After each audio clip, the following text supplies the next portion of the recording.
Hello and welcome to You Asked For It. I am your host, Ann Page. I'd like to thank Sweet Dreams Furniture in Brunswick for this beautiful set.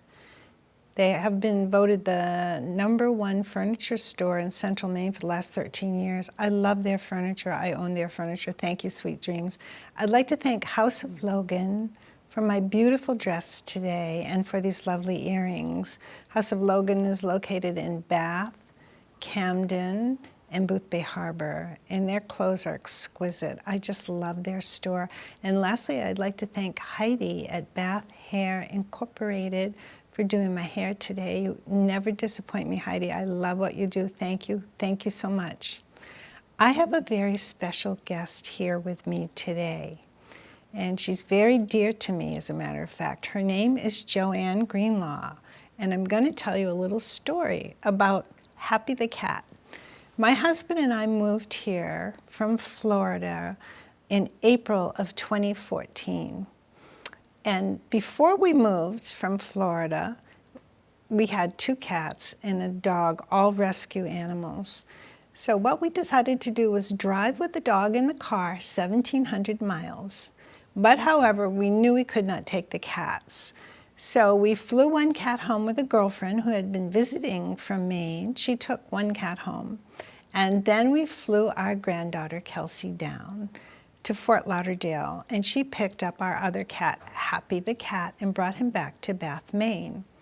Well, the day we were closing on our beautiful new home here in Maine, I got a frantic text from my granddaughter saying that Happy the cat accidentally got out of the house. You cannot even imagine my panic because I love my animals so much. I was just beside myself, and I told all of my friends, including my girlfriend Karen, who lived in Tennessee. And Karen decided she would make a poster about Happy the cat and put it up on the internet. I don't know how it happened really, but Joanne Greenlaw, and she's affiliated with Maine Lost Cat Recovery, called me on the phone. And I have to give her so much credit for the persistence that she had, because at the time that she called me, I was traveling between Richmond and Bath, and my cell phone kept losing the connection. But she did not give up. She kept calling me. Isn't that right, Joanne? And Yes. welcome to my show. Thank you so much for being here today. Thank you. Thank you for inviting me. You're welcome. So what happened was, Joanne told me she was going to make a poster, and this is the poster she made about Happy the cat. This was a little poster. We started with this little poster. It says Lost White Cat, and from Bath, his name was Happy, and we put some of these posters up. Joanne, you were so helpful to me. I can't thank you enough. It's such a charming and wonderful story, what you did for me. As the story progressed, anyway, we met, right? And Joanne, you needed a staple gun, or you didn't have staples for your gun. I can't, what was it? Correct. We were going, as I recall, you and I were both going to make a team effort of the flyering, and we decided to get a second staple gun to facilitate that. So we went to the hardware store And then we Had at began stapling posters up all over the city of Bath. And it wasn't long after that that Joanne told me that there were specific techniques that you had to use if you had a lost cat, and one of them was using a fluorescent poster. And you brought a copy of a fluorescent I did. poster today to show our audience, didn't you? Okay. Oh, how cute is that? And what is the reason that you have to use a fluorescent poster particularly? Good question. We like to use fluorescent poster board because it's very eye-catching. We also go bigger than the traditional size flyers. These are good supplements to those, especially when placed at busy intersections where people can't help but see them. We stick to a few keywords, just like with our flyer: lost cat, color of the cat, any distinguishing features, and a big print phone number that is easily read from a distance, because sadly, very, very few people will get out of their cars and read a lost pet flyer. It just doesn't happen. That's why this is key. So big print, few keywords, easily seen. That way someone might see the flyer and say, oh, I noticed a cat around that I hadn't seen before, and that cat is black. They jot down the number, they call, and that's a good sighting. And sightings lead to cats being reunited. They sure do. Now, this was a happy story, wasn't it? This Yes, little black, indeed. tell us about that. Sure. About 2 weeks ago, this case was posted to our page, and we reached out. Another volunteer and I helped with the flyering. The mom did a really, really good job, highly motivated and very, very caring. About 6 hours after the flyers were put up, the owner got a phone call from a neighbor a couple of blocks away who had taken in a black cat, thinking that the cat was a stray or homeless, then saw the flyer and immediately called the owner, who was reunited. So sweet. We can put him right here. Yeah. So What was- without the what's flyers, his name, do you know? His name is Coco, Coco. and he's living the good life back at home. Aw. So there's a lot of techniques, and Joanne helped me make some fluorescent posters. And where do we go for those posters? Well, Bath Print Shop is extremely generous, and that's where we at Maine Lost Cat Recovery have all of our printing done. They're very community-oriented. They do the flyers on short notice. I'll send them an email in the morning. I can pick up the flyers at noontime. They give us a discount as we're a nonprofit organization. And it's wonderful doing business with them, but they produce very high-quality work. They were so kind to me, too, and I went back many times and had more posters, and by the time we got to the end of my story, I had 120 posters up in the city of Bath. And to make a long story short, what happened was I got a phone call 23 days after Happy the cat was lost. And it was from a couple here in Bath who wished to remain anonymous, but they told me they thought that my cat, Happy the cat, was in their barn. So I rushed over there, and I got down on my hands and knees because I couldn't really see inside that barn, and I called him, and he came right out to me. It was so wonderful to rescue our cat, and I can't thank you enough because I couldn't have done it without you. Well, it was my pleasure. Yeah. I'm so glad. And you know, Happy the cat's a Maine Coon, and he weighed 21 pounds when he was lost. He weighed 11 pounds when he was found. But he has regained a lot of his weight, and he's so healthy and so happy to be home. And that was such a good story. Thanks to you, Joanne. Well, and you too, Anne. You really were a role model for what lost cat families should be and do. When another volunteer and I went to walk around and look at the neighborhood and such and talk to people, every single person that we talked to had already been aware of Happy, and in many cases had already met you personally because of that, and that's really, really key. When the entire neighborhood is aware, such that when they see the cat, they know that's the missing cat and whom to call, that really can make all the difference. So because of your hard work and perseverance. Well, I got your learned cat the back. squeaky wheel gets the oil, but I wasn't going to give up on my precious cat. No doubt about it. He was a rescue, and I was not going to lose him, so I'm so thrilled to have him back. So you mentioned your Facebook page. Tell me about your Facebook page if people want to visit it. Oh, absolutely. We've been in existence for about 2.5 years. We started out as Maine Lost Pet Recovery. That group grew and grew, and it became evident that some volunteers were more dog-oriented, others more familiar with cats. So the leadership of that page made the decision to separate out the groups, into Maine Lost Dog Recovery and then Maine Lost Cat Recovery. So we formed 2.5 years ago. Another volunteer and I spent the afternoon at Clayton's Deli in Yarmouth, a good halfway point. We spent the afternoon creating the page, and that was May of 2013.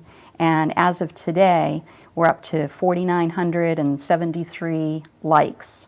That's incredible.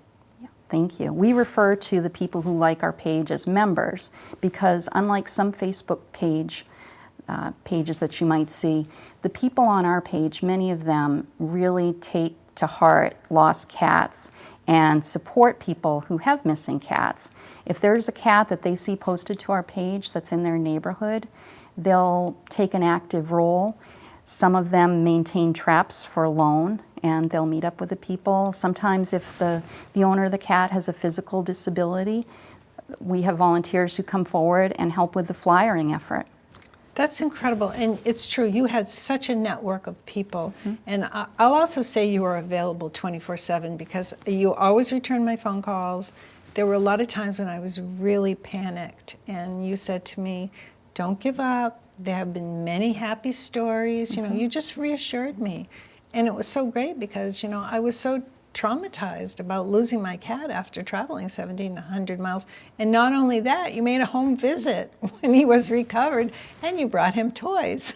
Well, I had to meet Happy after all of that. He was a celebrity by then. That's right. That's right. They make jokes about cat ladies, but I guess Joanne and I are official cat ladies because we love cats so much. We do. They can be part of the family for sure. Absolutely. So there's a lot of different techniques to use if you have a lost cat. So could you elaborate a little more for us? In addition to the fluorescent posters, what else do you do to help people recover their cats when they're lost? Absolutely. Well, to your point about not giving up, that's really key because without that, none of the rest of it really applies. The key is to not get discouraged early on. It's a horrible, horrible feeling when your cat goes missing. And sometimes people can have the tendency to think, well, it's been 4 days, my cat is gone, I'll never see my cat again. Or one that we hear a lot, unfortunately, is, oh, a neighbor told me he heard coyotes, or I've got a fox in my backyard, so I'm pretty sure my cat's gone. Oh. But unless you see evidence, most of the time that's just not the case. Very rarely is it the case, in fact.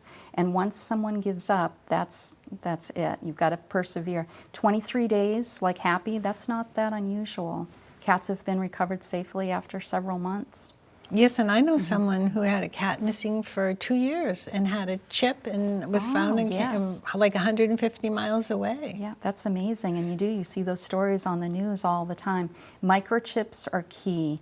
We really promote the use of microchipping for all cats, even the indoor-only cats, because you never know, things happen.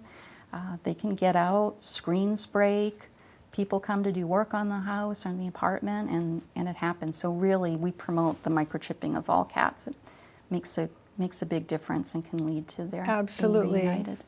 Now, you were telling me earlier there's a difference between an indoor cat and an outdoor cat, the techniques when they're lost. Could you elaborate on that a little bit? Sure. Indoor cats tend to stay very, very close to home. We find that typically indoor cats are found in their yard or within 1 block of their home. It's amazing. They tend to be very, very afraid once they get outside. So they hunker down, they hide out, and they stay silent. Sometimes they're silent even when their own family is calling to them, which can give people the wrong idea that they're not there, otherwise they would have responded. But it's really a defense mechanism, staying silent to protect themselves against predators. So for indoor cats that are missing, we strongly recommend that the family takes a flashlight, looks underneath the porch, the decks, in garages and sheds, bushes, anywhere that cat could be hiding, and bring along what we call stinky food, like sardines or tuna fish, or even wet cat food, anything else to draw the cat out, and just to call quietly because the cat is apt to be very, very afraid. And to keep food in the area too, because the last thing you want is for your cat to leave the area in search of food. So keeping out food, keeping out scented items is another step. And an example of a scented item would be something that your cat sleeps on, a blanket or a bed, and then something of yours as well, like worn but unlaundered clothing to help draw them back. Familiar smells because they're very scent-oriented. Now, how about the outdoor cat? When the outdoor cat is lost, how is that different, the technique for trying to recover them? Thank you for asking. Good question. A lot of times they're found further away because they tend to roam a bit anyway. What we see a lot of, especially this time of year, are cats getting trapped, typically in a neighbor's garage or shed. Terrible. A neighbor will unknowingly lock a cat in a garage and then go on vacation for a week or more. And that's where the cat is until the family returns. So we recommend for indoor-outdoor cats searching buildings, abandoned buildings, garages, sheds, going to neighbors, letting the neighbors know that you'd like to take a look. Just ask them for that because people get busy and may have good intentions but just not get around to it. In the meantime, your cat could be in there just starving or becoming dehydrated. It's really a dangerous situation. So slightly different strategies based on what we see as typical indoor versus outdoor cat behavior. By the way, we offered a reward on our poster for whoever, helped us find Happy. And when we tried to give a reward to the people who were instrumental in finding him, they wouldn't take it. So there's so many nice people out there, and they said that they had lost a cat once and never recovered it. And it meant so much to them to know that we had recovered Happy. There's so many good people out there. And part of our search for Happy included a camera. You had a camera. I was desperate, pulling my hair out at this point. And you said, well, let's set up a camera. So we did. And could you show us, is that Sure. a camera you brought? It wasn't very Absolutely. big. Yeah. Yes, they're quite small. This is an example of a game camera that we use. These can be really useful if you know that something is eating the food that you're putting out, but you can't identify if it's your cat or a neighbor's dog. This helps you get a positive ID such that you can take the next step, which could be trapping using a have-a-heart trap. So how does the trap work? I mean, it doesn't, when people hear about trapping, they go, oh no, I don't want to trap my cat. But that looks very benign and easy to use. It is. It's referred to as a humane trap or a have-a-heart trap. It's made such that you lift up the door and you bait the trap. Just see, there's a lever here that ties to the plate in the back. I don't know if you're able to see that or not. Ignore the cable we have in here. That's just to secure it so it doesn't get stolen when it's out. You bait the trap here. You put the tuna fish or sardines or wet food back here such that when the cat comes in, he'll step on the plate, which then, let's see, where's that plate? And then that goes down, and then they're kept safely in there. And even though there's really no harm to the cat in being in the trap, sometimes they can injure themselves if they're left for a couple of hours or more. So we always counsel people, when they do use a trap, make sure that they can closely monitor it, because their cat or another animal could be hurt trying to get out. So you said for about 2.5 years now you've been involved. And approximately how many cat rescues have you had in the last 2.5 years, successful? Oh, very good question. Well, I'd say on average 1 or 2 cats each day. So 2.5 years, that would be about 1,000 days. So I'd say 1,000 to 1,500. That's unbelievable. So, Congratulations, thank Joanne. you so much. I mean, some come back on their own, that's for sure. But we definitely know we make a difference when people are struggling to learn what to do and to increase their chances. Because that's really what it's all about, increasing one's chances of getting their cat back safely. You make a huge difference. Thank you. We're very proud of the work we do, and we enjoy it. And I understand that you prefer not to have cash donations, that you like gift certificates, and right. We cat really don't. food, or Yep. things of that nature. Absolutely. We're all volunteers. We're a very small group. There are 3 of us who manage the page, and then we just onboarded 2 other volunteers that are giving us some great help too on the page as we get busier and busier. And we don't have any paid staff, strictly volunteer. What we do is we have expenses for the traps that we buy, the posters that we make, and the flyers that we make. So if anybody wishes to make a donation, we do all our printing at Bath Print Shop. So any gift certificates to there would be wonderful, or gift cards to Walmart for our materials. That enables us to buy more materials to help more cats. And we buy page protectors, another key point too. Oh yeah, show flyers. those were important. I remember this. They sure are, because you'll want to put up a lot of flyers, just like Ann did. Yeah, like Great these. We success. put a lot of these up. Yep. And these, with the open end down, is how you protect the flyers from the weather, because most of the time your cat is going to be gone for more than a couple of days, and you'll get rain or snow, and these really help preserve the flyers. So.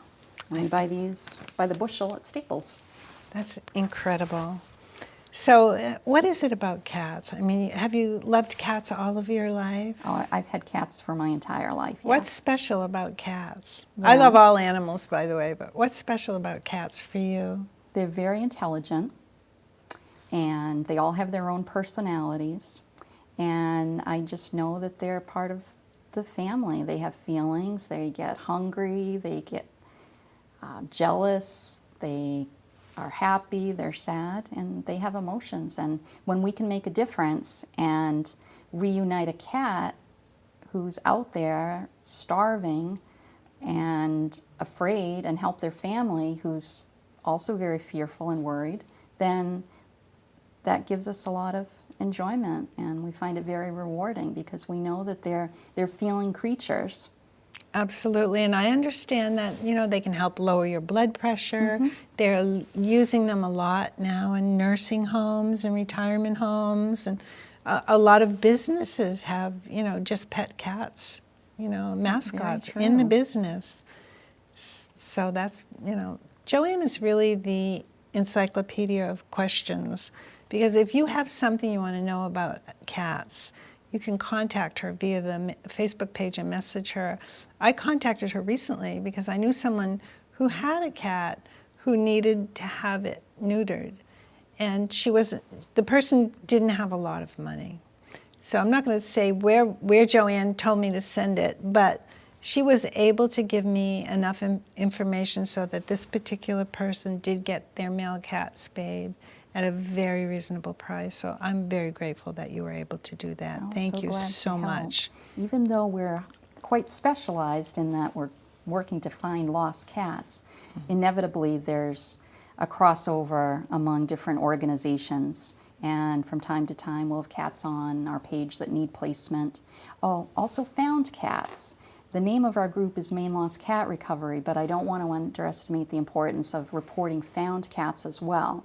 Because like in the case of Coco, whom I talked about earlier, sometimes people find a cat and they don't necessarily think that hey, this is someone's cat. They figure this cat needs a home and they take the cat in. So for anyone who finds a cat, we strongly recommend reporting it to your animal control officer, reporting it to the shelter, so that they can hopefully do a match, because our hope is that someone has at least filed a report with the shelter. And as far as shelters go, there's really no substitute for going in person, because shelters are always busy. They have, in some cases, hundreds of cats. Volunteers can change. Messages can get lost. Absolutely. And many cats look alike. No one knows your cat like you do. So if you don't visit the shelter in person, every other day you're really not doing everything that you should do, because the hold period for cats in Maine is very brief.